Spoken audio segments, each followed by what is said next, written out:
Welcome once again to Words of Life. ಮತ್ತೊಮ್ಮೆ ಜೀವವಾಕ್ಯಕ್ಕೆ ನಿಮಗೆಲ್ಲರಿಗೂ ಸ್ವಾಗತ. We've been studying through the Bible in the past few sessions. ಕಳೆದ ಕೆಲವು ಕೂಟಗಳಲ್ಲಿ ನಾವು ಸತ್ಯವೇದ ಅಧ್ಯಯನ ಮಾಡ್ತಾ ಇದ್ದೇವೆ. And today we reach the Acts of the Apostles. ಇವತ್ತು ನಾವು ಅಪೊಸ್ತಲರ ಕೃತ್ಯಗಳಿಗೆ ತಲುಪಿದ್ದೇವೆ. And the first verse of Acts of the Apostles is very important.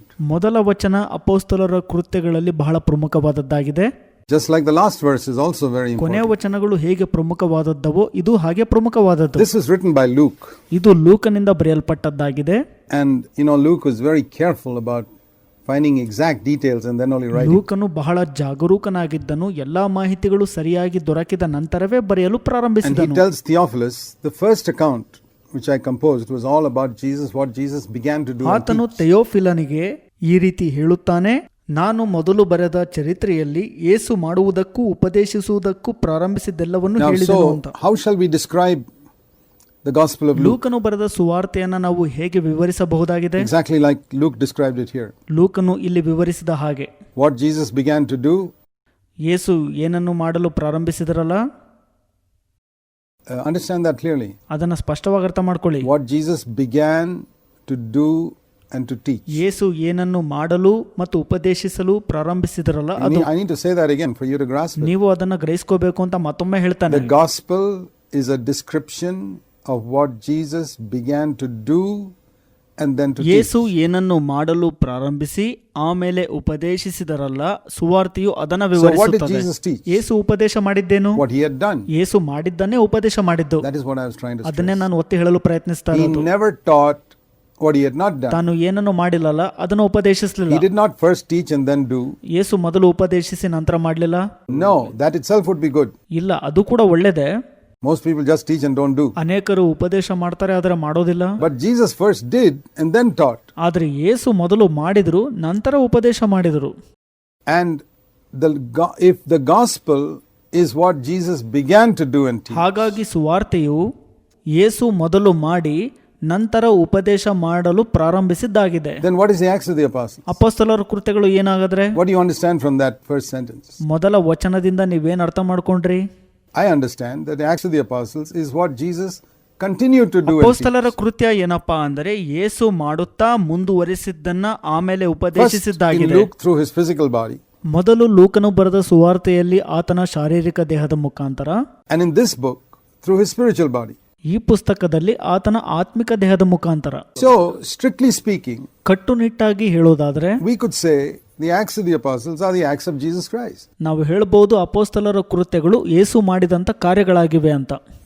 The Luke is the acts of Jesus when he was on earth. ಲೂಕನು ಬರೆದ ಸುವಾರ್ತೆಯು ಯೇಸು ಇಹಲೋಕದಲ್ಲಿ ಇದ್ದಾಗ ಮಾಡಿದ ಕಾರ್ಯಗಳು. And these are the acts of Jesus through his body, the church. ಇದರಲ್ಲಿ ಯೇಸು ತನ್ನ ದೇಹವೆಂಬ ಸಭೆಯ ಮುಖಾಂತರ ಮಾಡುವಂತ And ಕಾರ್ಯಗಳಾಗಿವೆ. that is why at the end of the book, ಅದಕ್ಕಾಗಿ ಈ ಪುಸ್ತಕದ ಕೊನೆಯಲ್ಲಿ in the last verse, ಕೊನೆಯ ವಚನ it's written like this: ಈ ರೀತಿಯಾಗಿ ಬರೆದಿದೆ, preaching the kingdom of God and teaching concerning the Lord Jesus Christ with all openness, unhindered. ಯಾವ ಅಡ್ಡಿಯೂ ಇಲ್ಲದೆ ತುಂಬಾ ಧೈರ್ಯದಿಂದ ದೇವರ ರಾಜ್ಯವನ್ನು ಪ್ರಸಿದ್ಧಿಪಡಿಸುತ್ತಾ ಕರ್ತನಾದ ಯೇಸು ಕ್ರಿಸ್ತನ ವಿಷಯವಾಗಿ ಉಪದೇಶ ಮಾಡುತ್ತಾ ಇದ್ದನು. Without any hindrance. ಯಾವ ಅಡ್ಡಿಯೂ ಇಲ್ಲದೆ. And that has not finished. ಅದು ಇನ್ನೂ ಮುಗಿದಿಲ್ಲ. ಇಲ್ಲಿ There is no amen to end this ಈ book. ಪುಸ್ತಕವನ್ನ ಮುಗಿಸಲು ಆಮೇನ್ ಎಂದು ಹೇಳಿಲ್ಲ. ಇಲ್ಲಿ The acts of Jesus Christ through his apostles and children and body have been continuing for 2000 years. ಯೇಸು ಕ್ರಿಸ್ತನ ಕಾರ್ಯಗಳು ತನ್ನ ಅಪೊಸ್ತಲರ ಮುಖಾಂತರ, ತನ್ನ ಮಕ್ಕಳ ಮುಖಾಂತರ, ದೇಹದ ಮುಖಾಂತರ 2000 ವರ್ಷಗಳವರೆಗೂ This ನಡೀತಾನೆ is ಇದೆ. actually an unfinished book. ಇದು ಮುಗಿಯದೇ ಇರುವಂತ ಪುಸ್ತಕವಾಗಿದೆ. This is only telling us what happened in the first 30 years. ಇದು ಮೊದಲ 30 ವರ್ಷ ಏನಾಯ್ತು ಅಂತ ಹೇಳುವಂತದ್ದಾಗಿದೆ. And what about after the next 2000 years? ಮುಂದಿನ 2000 ವರ್ಷ ಏನಾಯ್ತು ಹಾಗಾದ್ರೆ? Many things which we shall one day ಅನೇಕ hear. ಸಂಗತಿಗಳು ನಡೆದಿವೆ, ಮುಂದೊಂದಿನ ಅದನ್ನ But ಕೇಳುತ್ತೇವೆ. the principle is the same ತತ್ವ ಅದೇ in all 2000 years. ಎಲ್ಲ 2000 ವರ್ಷಗಳು. And it applies to us today. ಇಂದು ನಮಗೂ ಸಹ ಇದು ಅನ್ವಯಿಸುತ್ತದೆ. How shall we serve the Lord? ಕರ್ತನಿಗೆ ನಾವು ಹೇಗೆ ಸೇವೆ ಮಾಡಬಹುದು? It is Jesus must continue to do and teach exactly like he did when he was on Yesu earth. ಇಹಲೋಕದಲ್ಲಿದ್ದಾಗ ಮಾಡಿದರಲ್ಲ ಹಾಗೆ ಇಂದು ಯೇಸು ಮಾಡುವುದನ್ನ ಮತ್ತು ಉಪದೇಶಿಸುವುದನ್ನ And we must ಮುಂದುವರಿಸುತ್ತಾರೆ. remember that Jesus Christ is the same yesterday, today and forever. ಯೇಸು ನಿನ್ನೆ ಇಂದು ಯಾವಾಗಲೂ ಹಾಗೆ ಇರುತ್ತಾರೆ. So He's not going to do things differently today from what he did the other day when he was on Yesu earth. ಇಹಲೋಕದಲ್ಲಿದ್ದಾಗ ಏನನ್ನ ಮಾಡಿದಾರಲ್ಲ ಅದಕ್ಕಿಂತ ಭಿನ್ನವಾಗಿ ಏನನ್ನು For ಮಾಡೋದಿಲ್ಲ. example, when some preacher gets up in a meeting, ಉದಾಹರಣೆಗೆ ಒಬ್ಬ ಬೋಧಕನು ಕೂಟದಲ್ಲಿ ಎದ್ದು ಬಂದು, public meeting with a lot of unbelievers present, ಸಾರ್ವಜನಿಕ ಕೂಟ ಇರುತ್ತೆ, ಅನೇಕ ಅವಿಶ್ವಾಸಿಗಳು ಹಾಜರಿರ್ತಾರಲ್ಲಿ, as often happens, ಅನೇಕ ಬಾರಿ ಆ ರೀತಿ ಆಗತ್ತೆ. he says, the Lord Jesus has told me to take a collection from all of you today. ನಿಮ್ಮೆಲ್ಲರಿಂದ ಕಾಣಿಕೆ ತೆಗೆದುಕೊಳ್ಳುವಂತೆ ಕರ್ತನಾದ ಯೇಸು ನನಗೆ ಹೇಳಿದ್ದಾರೆ ಎಂಬುದಾಗಿ ಹೇಳುವಾಗ, Which Jesus? ಯಾವ ಯೇಸು?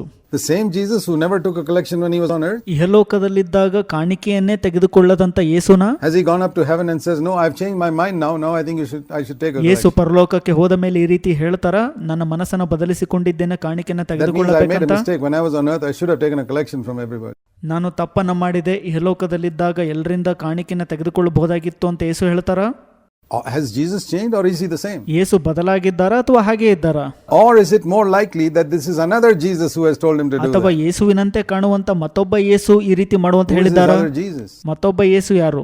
It is Satan who comes as an angel of ಅದು light. ಬೆಳಕಿನ ದೂತನಂತ ಬರುವ ಸೈತಾನನಾಗಿದ್ದಾನೆ. That is just one example. ಅದು ಒಂದು ಉದಾಹರಣೆ ಮಾತ್ರ. I'll give you another example. ಮತ್ತೊಂದು ಉದಾಹರಣೆ ಕೊಡ್ತಾನೆ. What did Jesus begin to do and teach? ಯೇಸು ಏನನ್ನ ಮಾಡಿ ಮತ್ತು ಉಪದೇಶಿಸಲು ಪ್ರಾರಂಭಿಸಿದ್ರು? When he was on earth, he never lorded it over anyone. ಯೇಸು ಇಹಲೋಕದಲ್ಲಿದ್ದಾಗ ಯಾರ ಮೇಲೂ ದೊರೆತನ He was ಮಾಡಲಿಲ್ಲ. always a servant, respecting people and washing their feet. ಯೇಸು ಇಹಲೋಕದಲ್ಲಿದ್ದಾಗ ಯಾವಾಗಲೂ ಸೇವಕರಾಗಿದ್ರು, ಜನರನ್ನ ಗೌರವಿಸುತ್ತಿದ್ರು ಮತ್ತು ಅವರ ಕಾಲುಗಳನ್ನ ತೊಳಿತಿದ್ರು. Has he changed today? Into ಬದಲಾಗಿದ್ದಾರಾ? He is exactly the same. ಯೇಸು ಹೇಗಿದ್ರೋ ಹಾಗೇ ಇದ್ದಾರೆ. He still washes people's feet ಜನರ ಕಾಲುಗಳನ್ನ ಈಗೂ ತೊಳಿತಾರೆ, through his body. ತನ್ನ ದೇಹದ ಮುಖಾಂತರ. So when somebody says, I am a servant of Jesus Christ, and he sits like a big lord in his organization, ಯಾರಾದ್ರೂ ತಾನು ಯೇಸು ಕ್ರಿಸ್ತನ ಸೇವಕನೆಂದು ಹೇಳಿಕೊಂಡು ತನ್ನ ಸಂಸ್ಥೆಯಲ್ಲಿ ದೊರೆಯ ರೀತಿಯಲ್ಲಿ ಕೂತ್ಕೊಂಡ್ರೆ whom hardly anybody can meet. ಆತನನ್ನು ಅಷ್ಟಾಗಿ ಯಾರು ಭೇಟಿಯಾಗೋಕ್ When ಆಗ್ತಿರೋದಿಲ್ಲ. these preachers say, you have to give me so much money if you want me to come there to preach for ಈ one evening. ಬೋಧಕನು ಈ ರೀತಿಯಾಗಿ ಹೇಳ್ತಾನೆ, ನಾನು ಬಂದು ಒಂದು ಸಂಜೆ ಬೋಧನೆ ಮಾಡಬೇಕಂದ್ರೆ ಹೆಚ್ಚು ಹಣ And you ಕೊಡಬೇಕಂತ. must arrange one 5-star hotel for me and airfare and all that. Then ನೀವು only I'll ನನಗೆ come. ಐಷಾರಾಮಿ ಹೋಟೆಲ್ ಅನ್ನ ಸಿದ್ಧ ಮಾಡಬೇಕು ಮತ್ತು ವಿಮಾನದ ವೆಚ್ಚವನ್ನ ನೀವೇ ಭರಿಸಬೇಕು, ಹಾಗಿದ್ರೆ ನಾನು ಬರ್ತೀನಿ Did ಅಂತ ಹೇಳ್ತಾನೆ. Jesus do that when he was on earth? ಯೇಸು ಇಹಲೋಕದಲ್ಲಿದ್ದಾಗ ಆ ರೀತಿ ಮಾಡಿದ್ರ? Or has he changed his mind after going to ಅಥವಾ heaven? ಪರಲೋಕಕ್ಕೆ ಹೋದ ನಂತರ ತನ್ನ ಮನಸ್ಸನ್ನು ಬದಲಿಸಿಕೊಂಡ್ರ? Or is it possible that these people are not representatives of that Jesus but of another ಆದರೆ Jesus? ಒಂದು ಸಾಧ್ಯತೆ ಇದೆ, ಈ ಬೋಧಕರು ಈ ಯೇಸುವನ್ನ ಪ್ರತಿಬಿಂಬಿಸುತ್ತಿಲ್ಲ, ಮತ್ತೊಬ್ಬ ಯೇಸುವನ್ನ ಪ್ರತಿಬಿಂಬಿಸುತ್ತಿದ್ದಾರೆ. That is what we need to ನಾವು consider. ಪರಿಗಣಿಸಬೇಕಾದದ್ದು ಅದೇ If ಆಗಿದೆ. you think of that, you will see how Christendom is being deceived left, right and center by preachers ನೀವು today. ಇದ್ರ ಬಗ್ಗೆ ಯೋಚಿಸುವಾಗ ನೀವು ನೋಡುತ್ತೀರಿ, ಇಂದಿನ ಕ್ರೈಸ್ತತ್ವವು ಬೋಧಕರಿಂದ ಎಷ್ಟು ವಂಚಿತವಾಗಿದೆ ಅಂತ. And a lot of those preachers are very angry with me because I expose all this. ಅನೇಕ ಬೋಧಕರು ನನ್ನ ವಿಷಯವಾಗಿ ಕೋಪಗೊಳ್ಳುತ್ತಾರೆ, ಯಾಕಂದ್ರೆ ನಾನು ಎಲ್ಲವನ್ನೂ ಪ್ರಕಟಪಡಿಸುತ್ತೇನೆ. I ಅದಕ್ಕೆ never mention any names ನಾನು ಯಾರ ಹೆಸರನ್ನು ಹೇಳೋದಿಲ್ಲ, because I don't speak evil of ನಾನು any ಯಾವ man. ಮನುಷ್ಯನ ವಿಷಯವಾಗಿ ಕೆಟ್ಟದ್ದು I ಮಾತಾಡೋದಿಲ್ಲ. present Jesus and I say compare everybody ನಾನು with him. ಯೇಸುವನ್ನ ಪ್ರಚುರಪಡಿಸುತ್ತೇನೆ, ಎಲ್ಲರನ್ನೂ ಆತನೊಟ್ಟಿಗೆ ಹೋಲಿಕೆ ಮಾಡುತ್ತೇನೆ. And you can decide yourself who fits in with that pattern and who doesn't. ಯಾರು ಆತನೊಟ್ಟಿಗೆ ಹೋಲಿಕೆ ಆಗುತ್ತಾರೆ, ಯಾರು ಆತನೊಟ್ಟಿಗೆ ಹೋಲಿಕೆ ಆಗೋದಿಲ್ಲ, ನೀವು ನಿರ್ಧರಿಸಿರಿ. So that's something we must bear in mind. ನಮ್ಮ ಮನಸ್ಸಿನಲ್ಲಿ ಅದನ್ನ ಇಟ್ಕೋಬೇಕು. And then he was for 40 days on earth before he went up to heaven. ಯೇಸು ಪರಲೋಕಕ್ಕೆ ಹೋಗುವ ಮೊದಲು ಇಹಲೋಕದಲ್ಲಿ 40 What ದಿನ. was he doing during those 40 ಆ days? 40 ದಿನ ಏನ್ ಮಾಡ್ತಿದ್ರು? He wasn't just cracking jokes with his ಅಲ್ಲಿ disciples. ತನ್ನ ಶಿಷ್ಯಂದ್ರೊಟ್ಟಿಗೆ ಹಾಸ್ಯ ಚಟಾಕಿಯನ್ನು He was ಹರಿಸ್ತಿರ್ಲಿಲ್ಲ. speaking the things concerning the kingdom of God in verse 3. 3ನೇ ವಚನದಲ್ಲಿ ಹೇಳಿದೆ, ದೇವರ ರಾಜ್ಯಕ್ಕೆ ಸಂಬಂಧಪಟ್ಟಂತ ವಿಷಯಗಳನ್ನ ಮಾತಾಡ್ತಿದ್ರು It ಅಂತ. doesn't mean joking is wrong. ಅದರ ಅರ್ಥ ಹಾಸ್ಯ ಮಾಡೋ ತಪ್ಪು ಅಂತಲ್ಲ. I believe humor is a gift of God. ಹಾಸ್ಯವು ದೇವರ ವರವಾಗಿದೆ ಅಂತ ನಂಬುತ್ತೇನೆ But ನಾನು. when you have a very limited time with people like 40 days, 40 ದಿನಗಳ ಕಡಿಮೆ ಅವಧಿಯಲ್ಲಿ ನೀವು ಜನರೊಟ್ಟಿಗಿರುವಾಗ you have to make full use of ನೀವು the ಆ time. ಪೂರ್ತಿ ಸಮಯವನ್ನ What I'm ಉಪಯೋಗಿಸ್ಕೋಬೇಕು. trying to say is when you have very little time with people, ನೀವು ಜನರೊಟ್ಟಿಗೆ ಕಡಿಮೆ ಅವಧಿಯಲ್ಲಿ ಇರುವಾಗ the thing you should speak about is the kingdom of God. ನೀವು ದೇವರ ರಾಜ್ಯದ ವಿಷಯದ ಕುರಿತು ಮಾತನಾಡಬೇಕು. And then he said to them, ನಂತರ ಇಲ್ಲಿ ಆತನ ಅವರಿಗೆ ಹೇಳೋದೇನೆಂದ್ರೆ, John baptized you with water, but in a few days you'll be baptized with the Holy Spirit. ಯೋಹಾನನಂತೂ ನೀರಿನಲ್ಲಿ ದೀಕ್ಷಾಸ್ನಾನ ಮಾಡಿಸಿದನು, ನಿಮಗಾದರೂ ಇನ್ನು ಸ್ವಲ್ಪ ದಿನದಲ್ಲಿ ಪವಿತ್ರಾತ್ಮದಲ್ಲಿ That ಸ್ನಾನವಾಗುವುದು. promise comes at the beginning of the first 5 books of the New ಈ Testament. ವಾಗ್ದಾನವು ಹೊಸ ಒಡಂಬಡಿಕೆಯ ಮೊದಲ 5 ಪುಸ್ತಕಗಳಲ್ಲಿ Don't you think that's ಬರುವಂತದ್ದಾಗಿದೆ. important if it comes in the first 5 books right at the beginning? ಪ್ರಾರಂಭದ 5 ಪುಸ್ತಕಗಳಲ್ಲಿ ಇದು ಬರುವಾಗ ಇದು ಮುಖ್ಯ ಅಂತ ನೀವು ಯೋಚನೆ And ಮಾಡೋದಿಲ್ವಾ? then he told them how they would know whether they were baptized in the Holy Spirit. ಪವಿತ್ರಾತ್ಮದಲ್ಲಿ ಅವರು ಸ್ನಾನ ಹೊಂದಿದ್ದಾರೆ ಎಂಬುದರ ಕುರಿತು ಅವರಿಗೆ ಹೇಗೆ ಗೊತ್ತಾಗಬೇಕು ಅಂತ A lot of people have a question on that. ಅನೇಕರು ಇದರ ಬಗ್ಗೆ ಪ್ರಶ್ನೆ ಎತ್ತುತ್ತಾರೆ. You can't do better than give the sign that Jesus gave. ಇಲ್ಲಿ ಯೇಸು ಕೊಟ್ಟಂತ ಗುರುತಿಗಿಂತ ಮತ್ತೊಂದು ಉತ್ತಮವಾದದ್ದು ನೀವು ಕೊಡಲು There's ಆಗುವುದಿಲ್ಲ. only one sign that Jesus gave. ಯೇಸು ಕೊಟ್ಟಿದ್ದು ಒಂದೇ ಒಂದು ಗುರುತು. He said, when the Holy Spirit is come, verse 8, you will receive power. ಪವಿತ್ರಾತ್ಮನು ನಿಮ್ಮ ಮೇಲೆ ಬರುವಾಗ ನೀವು ಬಲವನ್ನು ಹೊಂದುವಿರಿ ಅಂತ ಯೇಸು ಹೇಳಿದರು. They waited for 10 days. ಅವರು 10 ದಿನ ಕಾದರು. And during those 10 days, if you had gone to any ಆ of them, 10 ದಿನದ ಅವಧಿಯಲ್ಲಿ ನೀವು ಯಾರದಾರ ಬಳಿಗೆ ಹೋಗುವಾಗ ಅಲ್ಲಿ what are you waiting for? ಏನಕ್ಕ ಕಾಯ್ತಾ ಇದ್ದೀರಿ ಅಂತ ಕೇಳಿದ್ರಿ They ನೀವು. were waiting for the baptism of the Holy Spirit. ಪವಿತ್ರಾತ್ಮನ ಸ್ನಾನಕ್ಕ ಕಾಯ್ತಾ ಇದೀವಿ ಅಂತ How will ಹೇಳ್ತಾರೆ you ಅವರು. know when you'll be? And ask them, do you know when it will come? ಅದು ಯಾವಾಗ ಬರುತ್ತೆ ಅಂತ ನೀವು ಕೇಳುವಾಗ No, we don't know when, but Jesus said, not many days later. it will ನಮಗೆ come. ಗೊತ್ತಿಲ್ಲ, ಯೇಸು ಹೇಳಿದ್ದಾರೆ ಹೆಚ್ಚಿಗೆ ಹಿಡಿಯೋದಿಲ್ಲ, ಬೇಗ ಬರುತ್ತೆ ಅಂತ. And then if you ask them, how will you know that you are baptized in the Holy Spirit? ಪವಿತ್ರಾತ್ಮನಲ್ಲಿ ಸ್ನಾನ ಹೊಂದಿದಿರಿ ನೀವು ಅಂತ ಹೇಗೆ ಗೊತ್ತಾಗತ್ತೆ ನಿಮಗೆ ಅಂತ Well, he said, ಕೇಳುವಾಗ right now we don't have spiritual power, and Jesus said, we'll get that spiritual power. ಈಗ ನಮಗೆ ಆತ್ಮಿಕ ಬಲ ಇಲ್ಲ, ಆದ್ರೆ ಮುಂದೆ ಅದನ್ನ ಪಡೆದುಕೊಳ್ತೀರಿ ಅಂತ ಯೇಸು ಹೇಳಿದ್ದಾರೆ ಅಂತ ಹೇಳ್ತಾರೆ None ಅವರು. of them would have said like a lot of people today say, oh, when I speak in tongues, then I'll know. ಅನ್ಯ ಭಾಷೆ ಮಾತನಾಡೋದ್ರ ಮುಖಾಂತರ ನಂಗೆ ಗೊತ್ತಾಗತ್ತೆ ಅಂತ ಇಂದು ಅನೇಕರು ಹೇಳೋ ಪ್ರಕಾರ ಅವ್ರು ಹೇಳ್ತಿದ್ದಿಲ್ಲ. If that was the case, Jesus would have said, but you will speak in tongues when the Holy Spirit has come upon you. ಹಾಗಿದ್ದಲ್ಲಿ ಯೇಸು ಈ ರೀತಿಯಾಗಿ ಹೇಳ್ಬೋದಾಗಿತ್ತಲ್ವಾ, ನಿಮ್ಮ ಮೇಲೆ ಪವಿತ್ರಾತ್ಮನು ಬರಲು ನೀವು ಅನ್ಯ ಭಾಷೆ ಮಾತನಾಡ್ತೀರಿ Don't ಅಂತ. change the words of Jesus. ಯೇಸುವಿನ ಮಾತನ್ನ ಬದಲಿಸಬೇಡ್ರಿ, It's a serious crime. ಅದು ಗಂಭೀರ ಅಪರಾಧ. But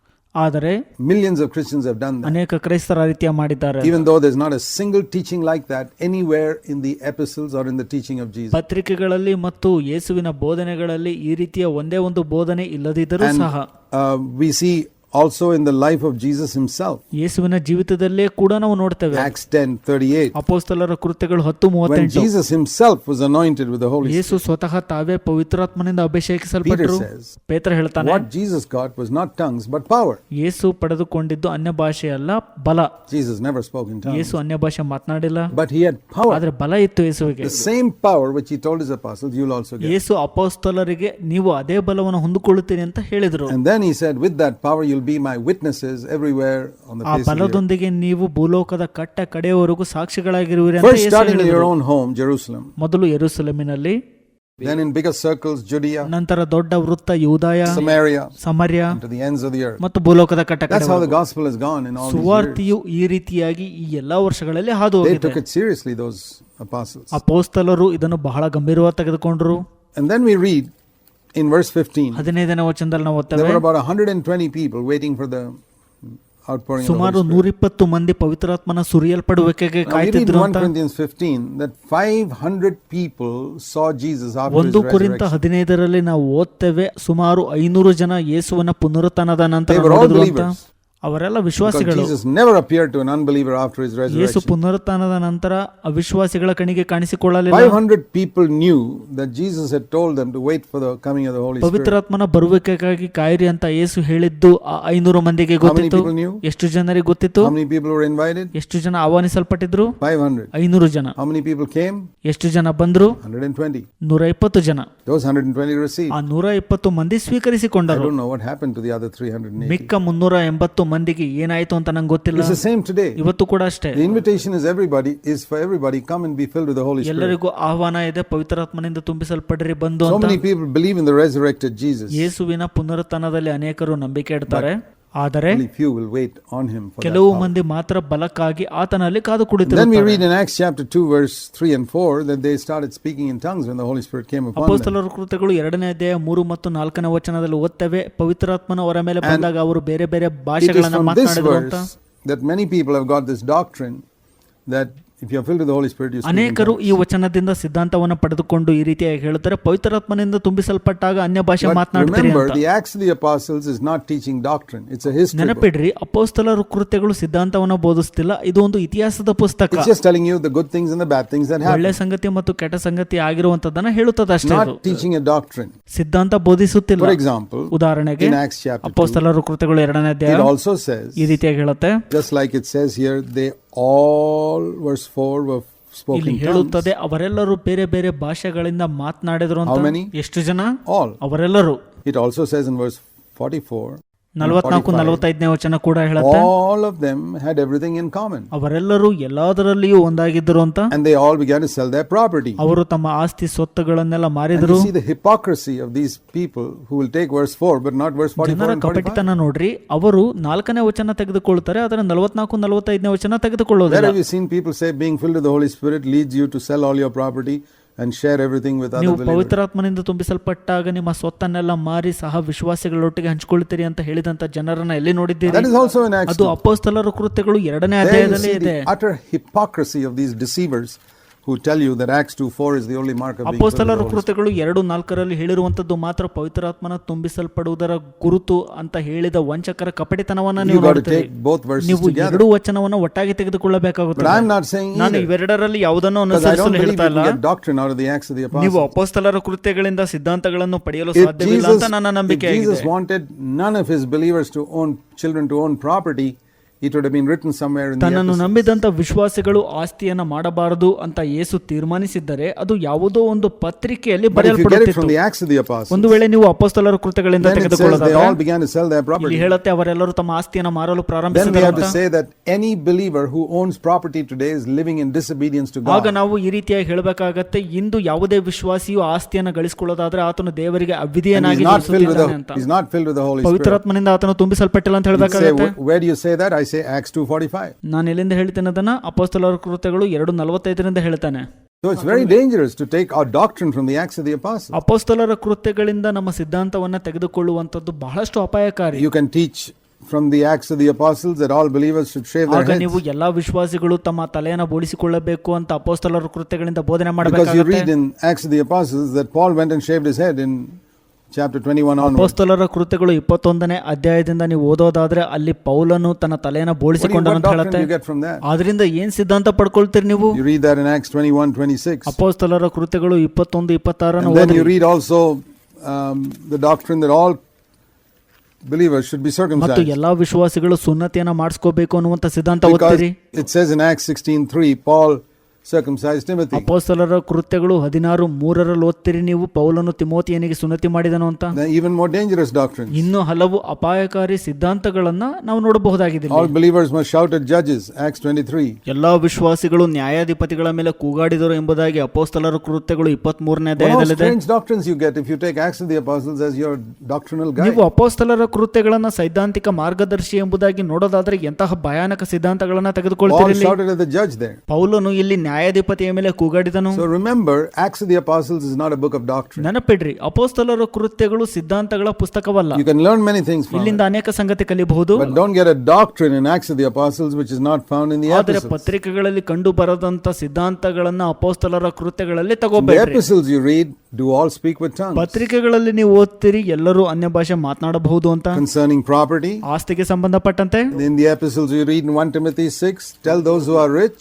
1 ತಿಮೋತಿ 6 ಐಶ್ವರ್ಯವಂತರಿಗೆ ಈ ರೀತಿ to ಹೇಳುತ್ತೆ, share their wealth with others. ಮತ್ತೊಬ್ಬರೊಟ್ಟಿಗೆ ತಮ್ಮ ಸ್ವತ್ತನ್ನು ಹಂಚಿಕೊಳ್ಳ್ರಿ Not ಅಂತ. to sell all their property, ಎಲ್ಲಾ ಆಸ್ತಿಯನ್ನ ಮಾರಿ ಅಂತ ಹೇಳಲಿಲ್ಲ, but to help the poor. ಬಡವರಿಗೆ ಸಹಾಯಿಸುವ ಉದ್ದೇಶದಿಂದ. So I just say that as a warning because so many believers are being deceived in this ನಿಮ್ಮ area. ಎಚ್ಚರಿಕೆಗಾಗಿ ಹೇಳ್ತೇನೆ, ಅನೇಕ ವಿಶ್ವಾಸಿಗಳು ಈ ಕ್ಷೇತ್ರದಲ್ಲಿ Because ವಂಚನೆಗೊಳಗಾಗಿದ್ದಾರೆ. preachers take one verse and try to brainwash believers into it. ಯಾಕಂದರೆ ಬೋಧಕರು ಒಂದು ವಚನವನ್ನ ತೆಗೆದುಕೊಂಡು ವಿಶ್ವಾಸಿಗಳ ತಲೆ They ಕೆಡಿಸಿದ್ದಾರೆ. were filled with the Holy ಅವರು Spirit. ಪವಿತ್ರಾತ್ಮನಿಂದ Peter got ತುಂಬಿಸಲ್ಪಟ್ಟರು. up and preached the word. ಪೇತ್ರನು ಎದ್ದು ನಿಂತು ವಾಕ್ಯ And what ಸಾರಿದನು. was the first gospel message? ಮೊದಲ ಸುವಾರ್ಥ ಸಂದೇಶ ಏನು? Repent, verse 38, and be baptized. in the name of 2:38 ಈ Jesus ರೀತಿ ಹೇಳುತ್ತೆ, ದೇವರ ಕಡೆಗೆ ತಿರುಗಿಕೊಂಡು ಯೇಸು ಕ್ರಿಸ್ತನ ಹೆಸರಿನಲ್ಲಿ ದೀಕ್ಷಾಸ್ನಾನ He preached ಮಾಡಿಸಿಕೊಳ್ಳ್ರಿ Christ ಅಂತ. first. ಆತನು ಮೊದಲು ಕ್ರಿಸ್ತನನ್ನ ಸಾರಿದನು, And then he said, this is what you got to do. ನಂತರ ಇದನ್ನ ಮಾಡಬೇಕು ಅಂತ ಹೇಳಿದನು. Today people don't preach about into repentance, ಜನರು ಮಾನಸಾಂತರದ ಕುರಿತು and ಬೋಧಿಸೋದಿಲ್ಲ. many of them don't preach about water baptism. ಅನೇಕರು ನೀರಿನ ದೀಕ್ಷಾಸ್ನಾನದ ಕುರಿತು ಕೂಡ So ಬೋಧಿಸೋದಿಲ್ಲ. that's what Peter preached. ಪೇತ್ರನು ಬೋಧಿಸಿದ್ದು ಅದನ್ನೇ. He said, then your sins will be forgiven, ನಂತರ ನಿಮ್ಮ ಪಾಪ and you ಕ್ಷಮಿಸಲ್ಪಡುತ್ತೆ, receive the gift of the Holy ನೀವು Spirit. ಪವಿತ್ರಾತ್ಮನ ವರವನ್ನು ಸ್ವೀಕರಿಸಿಕೊಳ್ಳುತ್ತೀರಿ. 4 things.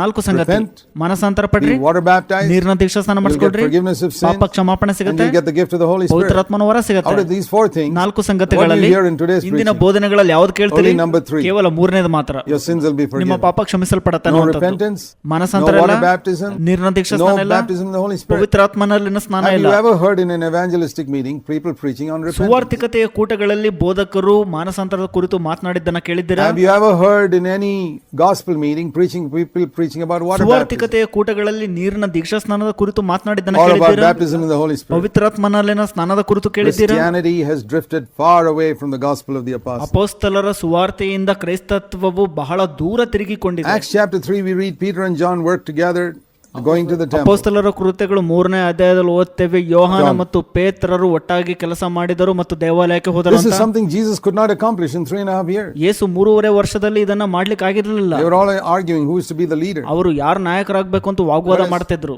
Soon as they were filled with the Holy ಅವರು Spirit, ಪವಿತ್ರಾತ್ಮನಿಂದ ತುಂಬಿಸಲ್ಪಟ್ಟ a miracle ತಕ್ಷಣವೇ took place. ಅದ್ಭುತ ಆಯ್ತಲ್ಲಿ. It says in Acts 2:14, Peter stood up and the 11 stood up supporting ಅಪೊಸ್ತಲರ him. ಕೃತ್ಯಗಳು 2:14 ಓದ್ತೇವೆ, ಪೇತ್ರನು ಎದ್ದು ನಿಂತನು, ಇನ್ನು 11 ಮಂದಿ ಆತನಿಗೆ They were not ಬೆಂಬಲಕ್ಕೆ pushing ನಿಂತರು Peter ಅಂತ. back and say, hey, I want to stand up ಅಲ್ಲಿ here. ಜನರು ಒಬ್ಬರನ್ನೊಬ್ಬರನ್ನ ಹಿಂದಕ್ಕೆ ತಳ್ಳಿ ನಾನು ಇಲ್ಲಿ ನಿಲ್ಲಬೇಕು ಅಂತ No, they ಹೇಳ್ತಿರ್ಲಿಲ್ಲ. supported him. ಅವರು ಬೆಂಬಲಕ್ಕೆ ನಿಂತರು And ಪೇತ್ರನಿಗೆ. in Acts 3, Peter and John went together to the temple. They could work together now, these dissimilar people. ಹೋಲಿಕೆ ಇಲ್ಲದಂತ ಪೇತ್ರ ಯೋಹಾನರು ಒಟ್ಟಾಗಿ ಕೆಲಸ ಮಾಡಿದರು ಮತ್ತು ದೇವಾಲಯಕ್ಕೆ ಕೂಡ ಹೋದರು. And this man was, Peter saw and John saw this beggar sitting at the gate. ದೇವಾಲಯದ ಬಾಗಿಲಿನ ಬಳಿ ಭಿಕ್ಷುಕನು ಕೂತಿರ್ತಾನೆ, ಅದನ್ನ ಪೇತ್ರ ಮತ್ತು ಯೋಹಾನರು ನೋಡ್ತಾರೆ. In those days, people put all their money at the feet of the apostles. ಅಂದಿನ ದಿನಗಳಲ್ಲಿ ಜನರು ತಮ್ಮ ಹಣವನ್ನ ಅಪೊಸ್ತಲರ ಪಾದಗಳ ಬಳಿ ಇಡ್ತಾ We ಇದ್ರು. read that in Acts 4:37. ಅಪೊಸ್ತಲರ ಕೃತ್ಯಗಳು 4:37 And ಓದ್ರಿ. when they gave all their money in Acts 2:45, they gave it to the apostles. to ಅಪೊಸ್ತಲರ ಕೃತ್ಯಗಳು 2:45 ಓದ್ತೇವೆ. ಜನರು ತಮ್ಮ ಹಣವನ್ನ ಅಪೊಸ್ತಲರೇ ಹಂಚುವಂತೆ ಅವರ ಕೈಲೇ ಕೊಡ್ತಾ ಇದ್ರು. The apostles had more wisdom whom to give money to. ಯಾಕಂದ್ರೆ ಅಪೊಸ್ತಲರಿಗೆ ಜ್ಞಾನ ಇತ್ತು ಯಾರಿಗೆ ಹಣವನ್ನ ಕೊಡಬೇಕು ಅಂತ. When this beggar asked Peter for money, ಆದ್ರೆ ಭಿಕ್ಷುಕನು ಪೇತ್ರನ ಬಳಿ ಹಣವನ್ನ ಕೇಳಿದಾಗ, he said, I don't have any. ನನ್ನ ಹತ್ರ ಇಲ್ಲ ಅಂತ ಹೇಳ್ತಾನ ಅವನು. What about all those thousands of denarii which people have given you? ಮತ್ತೆ ಜನರು ನಿನಗೆ ಕೊಟ್ಟಂತ ಹಣ, ಬೆಳ್ಳಿ, ಬಂಗಾರ ಎಲ್ಲ ಏನಾಯ್ತು ಅಂತ ಕೇಳುವಾಗ, He says, that's not mine. ಅದು ನನ್ನದಲ್ಲ ಅಂತ ಹೇಳ್ತಾನ ಅವನು. You see, Peter must have, this man we read in Acts chapter 4 verse 22 was more than 40 years old. ಅಪೊಸ್ತಲರ ಕೃತ್ಯಗಳು 4:22 ಓದ್ತೇವೆ. ಈ ಮನುಷ್ಯನಿಗೆ 40ಕ್ಕಿಂತ ಹೆಚ್ಚು ವಯಸ್ಸಾಗಿತ್ತು. And he was lame from birth. He was put in the temple for 40 ಈತನು ಹುಟ್ಟು years. ಕುಂಟನಾಗಿದ್ದನು. ಈತನನ್ನು 40 ವರ್ಷಗಳಿಂದ ದೇವಾಲಯದ ಬಾಗಿಲ ಬಳಿ He was older than Peter.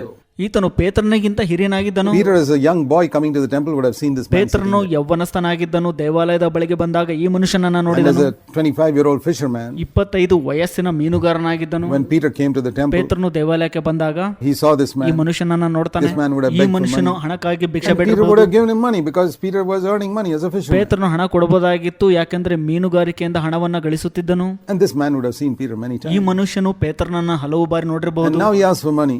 ಈಗ ಹಣ ಕೇಳ್ತಾನೆ. And Peter says something like this. ಪೇತ್ರನು ಈ ರೀತಿಯಾಗಿ Well, ಹೇಳ್ತಾನೆ, brother, when I was a fisherman, I had some money. ಸಹೋದರನೇ, ಮೀನುಗಾರನಾಗಿದ್ದಾಗ ನನ್ನ ಹತ್ರ ಹಣ ಇತ್ತು. Now I'm a full-time worker. ಈಗ ನಾನು ಪೂರ್ಣಾವಧಿ ಕೆಲಸಗಾರನಾಗಿದ್ದೇನೆ, ನನ್ನ ಹತ್ರ ಹಣ ಇಲ್ಲ It's very ಅಂತ different ಹೇಳ್ತಾನೆ. from today's full-time ಇಂದಿನ workers. ಪೂರ್ಣಾವಧಿ ಕೆಲಸಗಾರರಿಗಿಂತ Now ವ್ಯತ್ಯಾಸವಾಗಿದೆ. they say, once upon a time I was working, I had little. Now I'm full-time worker, I got plenty. ಈಗ ಅವ್ರು ಹೇಳ್ತಾರೆ, ನಾನು ಒಂದು ಬಾರಿ ಕೆಲಸ ಮಾಡಬೇಕಾದ್ರೆ ಕಡಿಮೆ ಇತ್ತು, ಈಗ ಪೂರ್ಣಾವಧಿ ಕೆಲಸಗಾರನಾಗಿದ್ದೇನೆ, ಬಹಳ ಹೆಚ್ಚಾಗಿದೆ ಅಂತ. People have become the opposite of Peter. ಜನರು ಪೇತ್ರನಿಗಿಂತ That's why ವಿರುದ್ಧವಾಗಿದ್ದಾರೆಂದು. the power of God is not there in their ministry also. ಅದಕ್ಕಾಗಿ ಅವರ ಸೇವೆಯಲ್ಲಿ ದೇವರ ಬಲವಿಲ್ಲ. So there are the things we can learn here. ಹಾಗಾಗಿ ಕೆಲವು ಸಂಗತಿಗಳನ್ನ ನಾವಿಲ್ಲಿ ಕಲಿಬಹುದು. Jesus must have seen this man all his life in that temple. ಯೇಸು ತಮ್ಮ ಜೀವಿತಾವಧಿ ಪೂರ್ತಿ ಈ ಮನುಷ್ಯನನ್ನ ಆ ದೇವಾಲಯದ ಬಳಿ ನೋಡಿರಬಹುದು.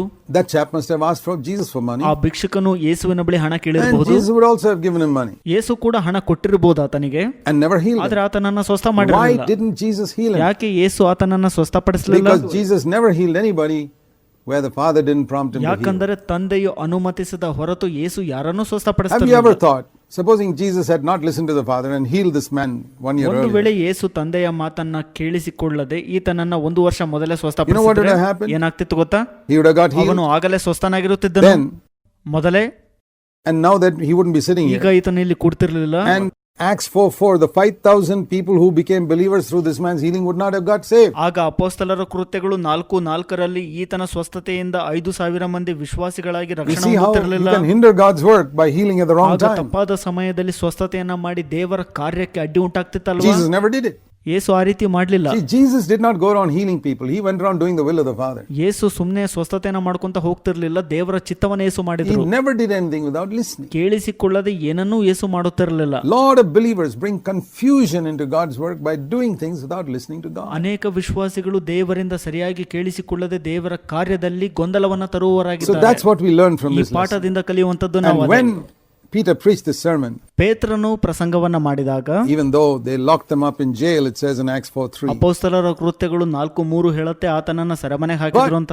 they couldn't stop, verse 4, 5,000 people from being ಆದರೆ converted. 5ನೇ ವಚನ ಹೇಳುತ್ತೆ 5,000 ಮಂದಿ ಪರಿವರ್ತನೆ ಹೊಂದುವಂತದ್ದನ್ನ ಅವರು The ತಡೆಯಲಿಕ್ಕೆ next morning they pulled them out of jail and said, who asked you to do this? ನಂತರ ಅಲ್ಲಿದ್ದಂತವರು ಮರುದಿನ ಬೆಳಗ್ಗೆ ಆತನನ್ನ ಸೆರೆಮನೆಗೆ ಹಾಕಿ ಕೇಳ್ತಾರೆ, ನಿನಗೆ ಯಾರು ಹೇಳಿದ್ರು ಈ ತರ He said, ಮಾಡು it's by ಅಂತ. the name of Jesus Christ, verse 10. ವಚನ ಹೇಳ್ತಾನೆ, ಯೇಸು ಕ್ರಿಸ್ತನ ನಾಮದಲ್ಲಿ ಮಾಡಿದೆ ಅಂತ. And verse 12, there is salvation in nobody else. 12ನೇ ವಚನದಲ್ಲಿ ಹೇಳ್ತಾನೆ, ಬೇರೆ ಯಾವ ಹೆಸರಿನಿಂದಲೂ ರಕ್ಷಣೆ ನಮಗೆ ಆಗೋದಿಲ್ಲ Can ಅಂತ. only be saved through him. ಆತನ ಮುಖಾಂತರ ನಮಗೆ ರಕ್ಷಣೆ ಅಂತ He ಹೇಳ್ತಾನೆ. preached what Jesus said in John 14:6. ಯೇಸು ಯೋಹಾನ 14:6 ಏನಂತ ಹೇಳಿದ್ರಲ್ಲ ಅದನ್ನೇ ಈತನು ಬೋಧಿಸಿದನು. That there's only one way to be saved, through the name of Jesus Christ. ನಾವು ರಕ್ಷಣೆ ಹೊಂದಲು ಯೇಸು ಕ್ರಿಸ್ತನ ಒಂದೇ ಮಾರ್ಗ, There is no other name, ಬೇರೆ ಯಾವ ಹೆಸರಿಲ್ಲ. no other God, no other religious leader. ಬೇರೆ ದೇವರಿಲ್ಲ, ಬೇರೆ ಧಾರ್ಮಿಕ ನಾಯಕನಿಲ್ಲ. Salvation is only through Jesus Christ. ರಕ್ಷಣೆಯು ಯೇಸು ಕ್ರಿಸ್ತನ We ಮುಖಾಂತರ should ಮಾತ್ರ. not be ashamed to proclaim. ನಾವು ಅದನ್ನ ಸಾರಲು ನಾಚಿಕೆ ಪಡಬಾರದು. Don't be ashamed yourself. ನಿಮಗೆ ನೀವು ಕೂಡ ನಾಚಿಕೆ ಪಡಬೇಡ್ರಿ. God bless you. ದೇವರು ನಿಮ್ಮನ್ನು ಆಶೀರ್ವದಿಸಲಿ.